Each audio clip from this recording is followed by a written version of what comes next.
News, ಇದು ನಿಮ್ಮ ಧ್ವನಿ. ನಮಸ್ಕಾರ. ಎಸ್ ನ್ಯೂಸ್ಗೆ ಸ್ವಾಗತ. ನಾನು ಎಸ್ ದೇವೇಂದ್ರಗೌಡ. ಇಂದಿನ ಮುಖ್ಯಾಂಶಗಳು. ಜೋಳ ತುಂಬಿದ ಲಾರಿಗಳು ವಾಪಸ್, ಎಂಡಿ ಕಾರಿಗೆ ಮುತ್ತಿಗೆ ಹಾಕಿ ವೆಲ್ಕಮ್ ದಿನಿಯಲ್ಲಿ ರೈತರಿಂದ ಪ್ರತಿಭಟನೆ. ಬೇಡ ಜಂಗಮ ಪರಿಶಿಷ್ಟ ಜಾತಿ ಪ್ರಮಾಣಕ್ಕೆ 3ರಿಂದ ಅರ್ಜಿ ಸಲ್ಲಿಕೆ, ದಲಿತ ಬುಡ್ಗ ಸಮಾಜದವರಿಂದ ವಿರೋಧ. ಜೂನ್ 14ಕ್ಕೆ ಟೌನ್ ಹಾಲ್ನಲ್ಲಿ HF ಮಸ್ಕಿಯವರ ಶಿಷ್ಯ ಬಳಗದಿಂದ ಗುರುವಂದನಾ ಸಮಾರಂಭ. ಮಹಿಳೆ ಮೇಲೆ ಅತ್ಯಾಚಾರ ಆರೋಪಿ ರಾಮಕೃಷ್ಣ ಪರಾರಿ, ಪೊಲೀಸರ ಹುಡುಕಾಟ. ಅವೈಜ್ಞಾನಿಕ ರಸ್ತೆ ಅಗಲೀಕರಣಕ್ಕೆ ಬಳಗನೂರು ವ್ಯಾಪಾರಸ್ಥರಿಂದ ವಿರೋಧ. ವಾರ್ತೆಗಳ ವಿವರ. ದಿನವೂ ಕಳೆದಂತೆ ಕಗ್ಗಂಟಾಗುತ್ತಿರುವ ರೈತರ ಬದುಕು.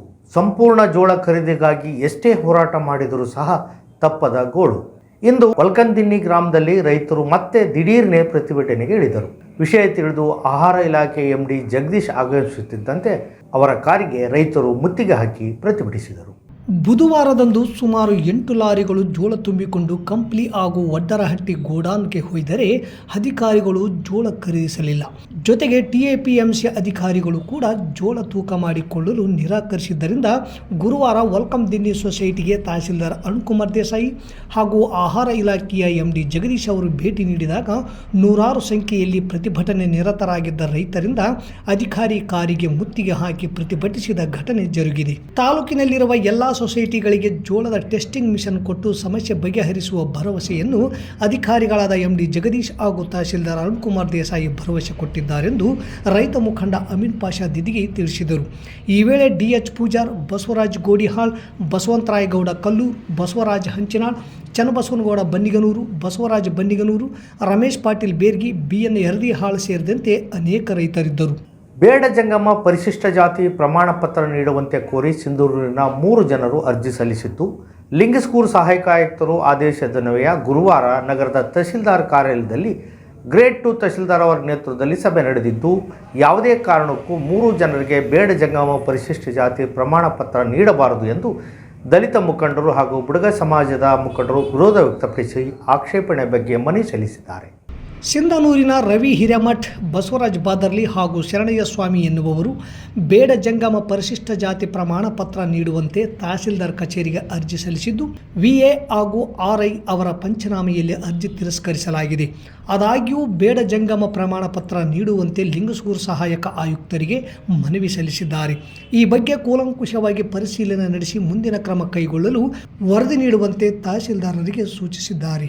AC ಅವರ ಆದೇಶದನ್ವಯ ಗುರುವಾರ ಸಭೆ ನಡೆದಿದ್ದು, ಸಭೆಯಲ್ಲಿ ಅರ್ಜಿ ಸಲ್ಲಿಕೆ ಕುರಿತು ತೀವ್ರ ವಿರೋಧ ವ್ಯಕ್ತವಾಯಿತು. ಸುಳ್ಳು ದಾಖಲೆಗಳನ್ನು ನೀಡಿ ಬೇಡ ಜಂಗಮ ಪ್ರಮಾಣ ಪತ್ರಕ್ಕೆ 3 ಜನರು ಅರ್ಜಿ ಸಲ್ಲಿಸಿದ್ದು, ಯಾವುದೇ ಕಾರಣಕ್ಕೂ ಅವರಿಗೆ ಬೇಡ ಜಂಗಮ ಪರಿಶಿಷ್ಟ ಜಾತಿ ಪ್ರಮಾಣ ಪತ್ರ ನೀಡಬಾರದು ಎಂದು ದಲಿತ ಮುಖಂಡರು ಆಗ್ರಹಿಸಿದರು. ಸಭೆಯಲ್ಲಿ ಅರ್ಜಿ ಸಲ್ಲಿಸಿದ ಬಸವರಾಜ್ ಬಾದರ್ಲಿ ಮಾತನಾಡಿ ತಾವು ಸಲ್ಲಿಸಿದ ಅರ್ಜಿ ಕುರಿತು ವಿವರಣೆ ನೀಡಿದರು. ಈ ಸಂದರ್ಭದಲ್ಲಿ ದಲಿತ ಪ್ರಗತಿಪರ ಸಂಘಟನೆ ಮುಖಂಡರು, ಬುಡಗ ಸಮಾಜದ ಮುಖಂಡರು ಭಾಗವಹಿಸಿದ್ದರು.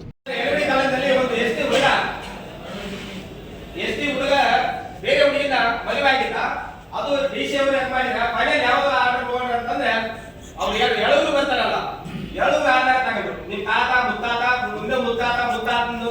ಏನ್ ಅನುಭವಿಸಿದಾರ, ನಿಮ್ ಯಾಕೆ ಹಾಕಿದಾರ ಅಂತ ನೀವೇ ಆತ್ಮಾವಲೋಕನ ಮಾಡಿಕೊಳ್ಳಿ.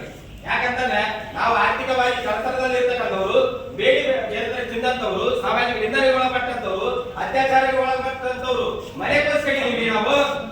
ನೀವು ಬಸ್ಕೊಂಡಿದ್ರೆ ಯಾರ ನಮ್ಮ ಹೆಣ್ಮಕ್ಳು ಮನೆ ಬಸ್ಕೊಂಡಿದ್ದಾರೆ ಮೈಸೂರು ಏನಂದ್ರೆ ಸಂಸ್ಥಾನಗಳಲ್ಲಿ. ವೆಂಕಟೇಶ್ವರ ಪ್ರೌಢಶಾಲೆ ವಿದ್ಯಾರ್ಥಿ ಬಳಗದಿಂದ ವಯೋನಿವೃತ್ತಿ ಹೊಂದಿದ ದೈಹಿಕ ಶಿಕ್ಷಕರಾದ HF ಮಸ್ಕಿ ಅವರಿಗೆ ಗುರುವಂದನಾ ಹಾಗೂ ಸನ್ಮಾನ ಸಮಾರಂಭವನ್ನು ಜೂನ್ 14ರಂದು ಟೌನ್ ಹಾಲ್ನಲ್ಲಿ ಹಮ್ಮಿಕೊಳ್ಳಲಾಗಿದೆ ಎಂದು ತಾಲೂಕು ಚುಟುಕು ಸಾಹಿತ್ಯ ಪರಿಷತ್ತಿನ ಅಧ್ಯಕ್ಷರಾದ M ಭಾಸ್ಕರ್ ತಿಳಿಸಿದರು. ಈ ಕುರಿತು ನಗರದ ಪತ್ರಿಕಾ ಭವನದಲ್ಲಿ ಸುದ್ದಿಗೋಷ್ಠಿ ನಡೆಸಿ ಮಾತನಾಡಿದ ಅವರು, HF ಮಸ್ಕಿಯವರು ಸುಮಾರು 3 ದಶಕಗಳ ಕಾಲ ಅನುದಾನಿತ ಶ್ರೀ ವೆಂಕಟೇಶ್ವರ ಪ್ರೌಢಶಾಲೆಯಲ್ಲಿ ದೈಹಿಕ ಶಿಕ್ಷಕರಾಗಿ ಸೇವೆ ಸಲ್ಲಿಸಿದ ಇವರು ಅಪಾರ ಶಿಷ್ಯ ಬಳಗವನ್ನು ಹೊಂದಿದ್ದಾರೆ. ಜೂನ್ 14ರ ಶನಿವಾರದಂದು ವೆಂಕಟೇಶ್ವರ ಪ್ರೌಢಶಾಲೆಯ ವಿದ್ಯಾರ್ಥಿ ಬಳಗದಿಂದ ಗುರುವಂದನಾ ಹಾಗೂ ಸನ್ಮಾನ ಸಮಾರಂಭ ಹಮ್ಮಿಕೊಂಡಿದ್ದಾರೆ. ಶಾಸಕ ಹಂಪನಗೌಡ ಬಾದರ್ಲಿ, ಮಾಜಿ ಸಂಸದ K ವಿರೂಪಾಕ್ಷಪ್ಪ, ಮಾಜಿ ಸಚಿವ Venkatarao Nadagouda, MLC Basanagouda Badarli, BJP BJP ಮುಖಂಡ ಕೆ ಕರಿಯಪ್ಪ ಸೇರಿದಂತೆ ಅನೇಕ ಚುನಾಯಿತ ಜನಪ್ರತಿನಿಧಿಗಳು ಹಾಗೂ ವಿವಿಧ ಪಕ್ಷದ ಮುಖಂಡರು, ಅಪಾರ ಶಿಷ್ಯ ವೃಂದದ ಬಳಗದವರು ಭಾಗವಹಿಸಲಿದ್ದಾರೆ. ಈ ಕಾರ್ಯಕ್ರಮದಲ್ಲಿ ಸಹಸ್ರಾರು ಸಂಖ್ಯೆಯಲ್ಲಿ ಶಿಕ್ಷಣ ಪ್ರೇಮಿಗಳು, ಎಚ್.ಎಫ್. ಮಸ್ಕಿಯವರ ಹಿತೈಷಿಗಳು ಪಾಲ್ಗೊಂಡು ಈ ಅಭೂತಪೂರ್ವ ಕಾರ್ಯಕ್ರಮವನ್ನು ಯಶಸ್ವಿಗೊಳಿಸಬೇಕೆಂದು ಚುಟುಕು ಸಾಹಿತ್ಯ ಪರಿಷತ್ ಜಿಲ್ಲಾ ಗೌರವಾಧ್ಯಕ್ಷ ಬೀರಪ್ಪ ಸಂಬೋಜಿ ತಿಳಿಸಿದರು. ಈ ವೇಳೆ ಶಿಷ್ಯಂದಿರಾದ ಮೌಲಪ್ಪ ಮಾಡಿಸಿರುವಾರ್, ಪತ್ರಕರ್ತರಾದ ದುರ್ಗೇಶ್, ನಾಗರಾಜ್ ಬೊಮ್ಮನಾಳ್ ಇದ್ದರು. ನಮ್ಮ ಚುಟುಕು ಸಾಹಿತ್ಯ ಪರಿಷತ್ತಿನ ಕಾರ್ಯಕಾರಿ ಸಮಿತಿ ಸದಸ್ಯರಾಗಿದ್ದರು, ದಲಿತ ಸಾಹಿತ್ಯ ಅಕಾಡೆಮಿಯ ತಾಲೂಕಾ ಅಧ್ಯಕ್ಷರಾಗಿದ್ದರು, ಪ್ರಧಾನ ಕಾರ್ಯದರ್ಶಿಯಾಗಿದ್ದರು. ಈ ಮುಂಚೆ ಇವರು ಸೇವೆಗೆ ಸೇರುವ ಮುಂಚೆ ಹುನಗುಂದದಲ್ಲಿ DSS ತಾಲೂಕು ಘಟಕವನ್ನು ಹುಟ್ಟಾಕಿದ್ದರು. ಅಲ್ಲಿಯೂ ಸಹ ಸಾಕಷ್ಟು ಸಂಘಟನೆಯನ್ನು ಮಾಡಿದರು. ಅಂಬೇಡ್ಕರ್ ವಿಚಾರದಂತೆ ಶಿಕ್ಷಣ, ಸಂಘಟನೆ, ಹೋರಾಟ ಈ ಮೂರು ಮಂತ್ರಗಳನ್ನು ತಮ್ಮ ಬದುಕಿನಲ್ಲಿ ಅಳವಡಿಸಿಕೊಂಡಿದ್ದು. ವಿಶೇಷವಾದ ಗುಣ ಅಂದ್ರೆ ಬಡ ವಿದ್ಯಾರ್ಥಿಗಳಿಗೆ ಪ್ರವೇಶ ಅಡ್ಮಿಷನ್ ತಗೊಳ್ಳೋದಾಗಲಿ, ಹಾಸ್ಟೆಲ್ ಸೆಲೆಕ್ಷನ್ ಆಗಲಿ, ಅಥವಾ ಉನ್ನತ ವ್ಯಾಸಂಗ ಧಾರವಾಡ, ಹುಬ್ಬಳ್ಳಿ, ಹೊಸಪೇಟೆಗೆ ಆ ಬಡ ಮಕ್ಕಳನ್ನು ಕರ್ಕೊಂಡು ಹೋಗಿ ಅಲ್ಲಿ ಅಡ್ಮಿಷನ್ ಮಾಡಿಸಿ ಅವರಿಗೆ ಮಾರ್ಗದರ್ಶನ ಮಾಡಿ ಅವರ ಬದುಕಿಗೆ ಬೆಳಕನ್ನು ನೀಡಿದಂಥ ಒಂದು ಕೀರ್ತಿ ಮಸ್ಕಿ ಅವರ ಸಂಸ್ಥೆ. ಅವರು ಸಾಕಷ್ಟು ಬಿಡಿ ಲೇಖನ, ಕವನಗಳನ್ನು, ಅಂತರಂಗ ಕವನ ಸಂಕಲನವನ್ನು ಬರೆದು ಬಿಡುಗಡೆ ಮಾಡಿದ್ದಾರೆ. ಇದರ ಜೊತೆಗೆ ಭಾರತ ಸೇವಾ ದಳದಲ್ಲಿ ಸೇರಿಕೊಂಡು ಸುಮಾರು 200 ಶಿಕ್ಷಕರಿಗೆ ಗೊರೆಬಾಳ ಮತ್ತು ಅಂಬಾಮಠದಲ್ಲಿ ತರಬೇತಿ ಶಿಬಿರವನ್ನು ಮಾಡಿ ಯಶಸ್ವಿಯಾಗಿದ್ದಾರೆ. ಇದರ ಪ್ರಯುಕ್ತ ಇವರಿಗೆ ಗೌರವ ಸನ್ಮಾನವನ್ನು ಮಾಡಿದರು. 3.5 ದಶಕಗಳ ಕಾಲ ಒಂದೇ ಊರಿನಲ್ಲಿ ಒಂದೇ ಶಿಕ್ಷಣ ಸಂಸ್ಥೆಯಲ್ಲಿ ಸೇವೆ ಸಲ್ಲಿಸುವುದು ಅವರ ಅನುಪಮ ಸೇವೆಗೆ ಸಾಕ್ಷಿಯಾಗಿದೆ. ಅದರ ಜೊತೆಯಲ್ಲಿ ಅವರು ಕೇವಲ ಒಬ್ಬ ಶಿಕ್ಷಕರಾಗಿರಲಿಲ್ಲ, ಆಮೇಲೆ ದಲಿತ ಸಾಹಿತ್ಯ ಅಕಾಡೆಮಿಯ ಅಧ್ಯಕ್ಷರು, ಆಮೇಲೆ ಬೇರೆ ಬೇರೆ ಸಂಘಟನೆಗಳೊಂದಿಗೆ, ಆಮೇಲೆ ಈ ಸ್ಕೌಟ್ ಆ್ಯಂಡ್ ಗೈಡ್ಸ್, ಆಮೇಲೆ ಸೇವಾದಳ, ಬೇರೆ ಬೇರೆ ಸಂಘಟಕರಾಗಿ ಮನೆ ಕೆಲಸ ಮಾಡುವ ಮಹಿಳೆ ಮೇಲೆ ಮನೆ ಮಾಲೀಕ ಬಲಾತ್ಕಾರಕ್ಕೆ ಯತ್ನಿಸಿದ ಪ್ರಕರಣ ತುರ್ವಿಯಾಳ ಪೊಲೀಸ್ ಠಾಣೆಯ ಗಾಂಧಿನಗರದಲ್ಲಿ ನಡೆದಿದ್ದು, ಪ್ರಕರಣ ದಾಖಲಾಗಿದ್ದು ಆರೋಪಿಗಳಿಗಾಗಿ ಹುಡುಕಾಟ ನಡೆದಿದೆ. ತಾಲೂಕಿನ ಗಾಂಧಿನಗರದ ರಾಮಕೃಷ್ಣ ಹೋತಾ ತಂದೆ ಅಸಿತ್ನಾಥ್ ಯೋಗಿ ಇವರ ಮನೆಯಲ್ಲಿ ಅಡಿಗೆ ಕೆಲಸ ಮಾಡುವ ಮಹಿಳೆಯ ಮೇಲೆ ರಾಮಕೃಷ್ಣ ಹೋತಾ ಬಲವಂತದಿಂದ ಬಲಾತ್ಕಾರ ಮಾಡಿದ್ದಾನೆ ಎಂದು ಮನೆಗೆಲಸದ ಮಹಿಳೆ ದೂರು ನೀಡಿದ್ದಾಳೆ. ರಾಮಕೃಷ್ಣ ಹೋತಾ ಇವರ ಮನೆಯಲ್ಲಿ ನಾನು ಅಡಿಗೆ ಕೆಲಸ ಮಾಡುತ್ತಿದ್ದಾಗ ಮನೆಯಲ್ಲಿ ಯಾರೂ ಇಲ್ಲದಾಗ ನನ್ನೊಂದಿಗೆ ರಾಮಕೃಷ್ಣ ಹೋತಾ ಅಸಭ್ಯವಾಗಿ ವರ್ತಿಸಿ ಅವ್ಯಾಚ ಶಬ್ದಗಳಿಂದ ಬೈದು ನೀನು ನಾನು ಹೇಳಿದಂತೆ ಕೇಳಬೇಕು, ನಿನಗೆ ಸಂಬಳ ಕೊಡುವುದಿಲ್ಲ ಎಂದು ಬಲವಂತವಾಗಿ ಬಲಾತ್ಕಾರ ಮಾಡಿದ್ದಾನೆ. ದಿನಾಂಕ 13/4/2025 ರಾಮಕೃಷ್ಣ ಮನೆ ಕೆಲಸಕ್ಕೆ ಹೋದಾಗ ಮನೆಯಲ್ಲಿ ಯಾರೂ ಇಲ್ಲದನ್ನು ನೋಡಿ ನನ್ನ ಜೊತೆ ಸಹಕರಿಸಿ ಎಂದು ಮೈಕೈ ಮುಟ್ಟಿ ಅತ್ಯಾಚಾರ ಮಾಡಿ ಜೀವ ಬೆದರಿಕೆ ಹಾಕಿದ್ದಾನೆ ಎಂದು ತುರ್ವಿಹಾಳ್ ಪೊಲೀಸ್ ಠಾಣೆಗೆ ಮಹಿಳೆ ನೀಡಿದ ದೂರಿನ ಮೇರೆಗೆ ಪ್ರಕರಣ ದಾಖಲಿಸಿಕೊಂಡಿದ್ದಾರೆ. ಮಹಿಳೆ ನೀಡಿದ ದೂರಿನ ಅನ್ವಯ ಅತ್ಯಾಚಾರ ಪ್ರಕರಣ ದಾಖಲು ಮಾಡಿಕೊಂಡು ಆರೋಪಿ ರಾಮಕೃಷ್ಣ ಬಂಧನಕ್ಕಾಗಿ ಪೊಲೀಸ್ ತಂಡ ರಚನೆ ಮಾಡಲಾಗಿದೆ ಎಂದು ಗ್ರಾಮೀಣ ಸಿಪಿಐ ವೀರರೆಡ್ಡಿ ತಿಳಿಸಿದ್ದಾರೆ. ಪ್ರಕರಣ ದಾಖಲಾದ ಸುದ್ದಿ ತಿಳಿದು ಆರೋಪಿ ರಾಮಕೃಷ್ಣ ಪರಾರಿಯಾಗಿದ್ದಾನೆ. ಪೊಲೀಸರ ತಂಡ ಹುಡುಕಾಟ ನಡೆಸುತ್ತಿದೆ. ಬಳಗಾನೂರು ಗ್ರಾಮದಲ್ಲಿ ರಸ್ತೆ ಅಗಲೀಕರಣಕ್ಕೆ ಪಟ್ಟಣ ಪಂಚಾಯಿತಿ ನಿರ್ಣಯ ಕೈಗೊಂಡಿದ್ದು, ಇದು ಒಂದು ಅವೈಜ್ಞಾನಿಕ ನಿರ್ಣಯವಾಗಿದ್ದು, ಇದನ್ನು ವಿರೋಧಿಸಿ ಇಂದು ಪ್ರತಿಭಟನೆ ನಡೆಸಿ ಈ ಯೋಜನೆ ಕೈಬಿಡುವಂತೆ ಶಾಸಕರಿಗೆ ಮನವಿ ಸಲ್ಲಿಸಲಾಯಿತು. 12 ವರ್ಷಗಳ ಹಿಂದೆ ರಸ್ತೆ ಅಗಲೀಕರಣ ಮಾಡಿದ್ದು, ಅಗಲೀಕರಣದ ನಂತರ ಇನ್ನೂ ಕೆಲವು ಜನ ಅಲ್ಲಿ ಮನೆ ಸರಿಯಾಗಿ ಕಟ್ಟಿಕೊಂಡಿಲ್ಲ, ಹಲವು ಜನ ಊರು ಬಿಡುವ ಪರಿಸ್ಥಿತಿ ನಿರ್ಮಾಣವಾಯಿತು. ಇಷ್ಟಕ್ಕೂ ಇದು ಒಂದು ಚಿಕ್ಕ ಗ್ರಾಮ, ದಿನಕ್ಕೆ 4 ಬಾರಿ ಬಸ್ ಬಂದು ಹೋಗುತ್ತದೆ, ಜನಸಂದಣಿ ಕಡಿಮೆ, ಇಲ್ಲಿರುವವರು ರೈತಾಪಿ ಜನ, ರಸ್ತೆ ಅಗಲೀಕರಣದ ಅವಶ್ಯಕತೆ ಇಲ್ಲ. ಹಾಗೊಂದು ವೇಳೆ ಮಾಡಲೇಬೇಕೆಂದರೆ ಬೈಪಾಸ್ ರಸ್ತೆ ನಿರ್ಮಾಣ ಮಾಡಿ, ಊರಲ್ಲಿ ಈಗಿರುವ ರಸ್ತೆ ನಮಗೆ ಸಾಕು ಎಂದು ಬಳಗನೂರಿನ ವ್ಯಾಪಾರಸ್ಥರು ಹಾಗೂ ಗ್ರಾಮಸ್ಥರು ಇಂದು ಪ್ರತಿಭಟನೆ ನಡೆಸಿ ಶಾಸಕರಿಗೆ ಮನವಿ ಪತ್ರ ಸಲ್ಲಿಸಿದರು. ಈ ಸಂದರ್ಭದಲ್ಲಿ ನೂರಾರು ಜನ ಬೀದಿ ಬದಿ ನಿವಾಸಿಗಳು ಹಾಗೂ ವ್ಯಾಪಾರಸ್ಥರು ಪ್ರತಿಭಟನಾ ಕಾರ್ಯಕ್ರಮದಲ್ಲಿ ಭಾಗವಹಿಸಿದ್ದರು. ಹೋರಾಟ ಹುಟ್ಟಿರ್ತಕ್ಕಂಥ ನೆಲ ನಮ್ಮ ರಾಯಚೂರು ಜಿಲ್ಲೆ ಸುತ್ತಮುತ್ತಲಿನ ಪ್ರದೇಶಗಳು ಹಲವಾರು ಕಾರಣಗಳಿಗಾಗಿ ಹೋರಾಟವನ್ನ ಮಾಡಿ ಸರ್ಕಾರಗಳನ್ನು ಬೀಳಿಸಿದ ಮತ್ತು ಹೊಸ ಸರ್ಕಾರಗಳನ್ನು ನಿರ್ಮಿಸಿದ ಒಂದು ಉದಾಹರಣೆಗಳು ಇತಿಹಾಸದ ಪುಟಗಳಲ್ಲಿ ರಾರಾಜಿಸಕತ್ತವ. ಅವುಗಳನ್ನ ನಾವು ಅಧ್ಯಯನ ಮಾಡಬೇಕಾಗ್ತದ. ಅದು ಬೆಳಗಾನೂರಿನಲ್ಲಿ ಇತ್ತೀಚಿನ ದಿನಗಳಲ್ಲಿ ಅಧಿಕ ಆಗತದ ಹೋರಾಟದ ಒಂದು ರಕ್ತ, ಹೋರಾಟದ ಒಂದು ಆಕ್ರೋಶ, ಅದು ನಿಜಕ್ಕೂ ಸ್ವಾಗತಾರ್ಹವಾಗಿರತಕ್ಕಂಥದ್ದು. ಮತ್ತೊಮ್ಮೆ ಮುಖ್ಯಾಂಶಗಳು. ಜೋಳ ತುಂಬಿದ ಲಾರಿಗಳು ವಾಪಸ್, ಎಂಬಿ ಕಾರಿಗೆ ಮುತ್ತಿಗೆ ಹಾಕಿ ವೆಲ್ಕಮ್ ದಿನಿಯಲ್ಲಿ ರೈತರಿಂದ ಪ್ರತಿಭಟನೆ. ಬೇಡ ಜಂಗಮ ಪರಿಶಿಷ್ಟ ಜಾತಿ ಪ್ರಮಾಣಕ್ಕೆ 3ರಿಂದ ಅರ್ಜಿ ಸಲ್ಲಿಕೆ, ದಲಿತ ಬುಡ್ಗ ಸಮಾಜದವರಿಂದ ವಿರೋಧ.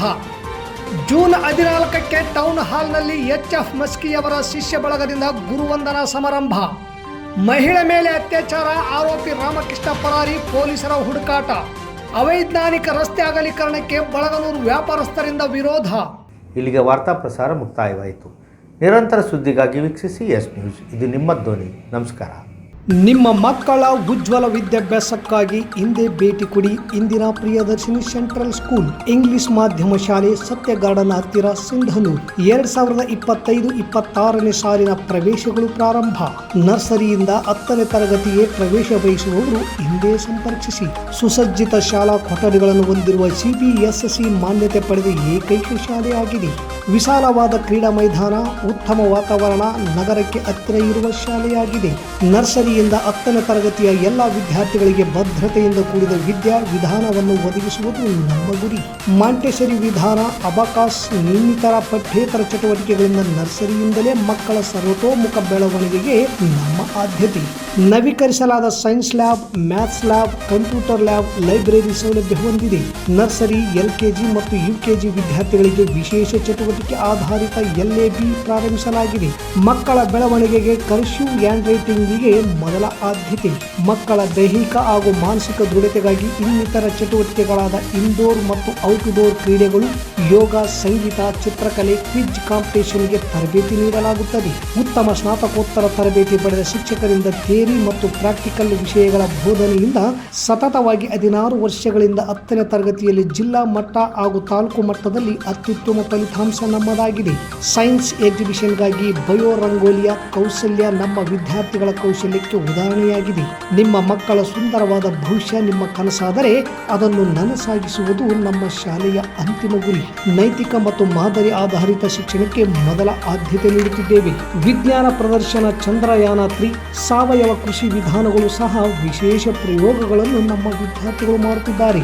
ಹೆಚ್ಚಿನ ಮಾಹಿತಿಗಾಗಿ Indira Priyadarshini central school English ಮಾಧ್ಯಮ ಶಾಲೆ, ಸತ್ಯ ಗಾರ್ಡನ್ ಹತ್ತಿರ, ಸಿಂಧನೂರು. ಮೊಬೈಲ್ ನಂಬರ್ 9845957019 ಹಿಂದೆ ಸಂಪರ್ಕಿಸಿ.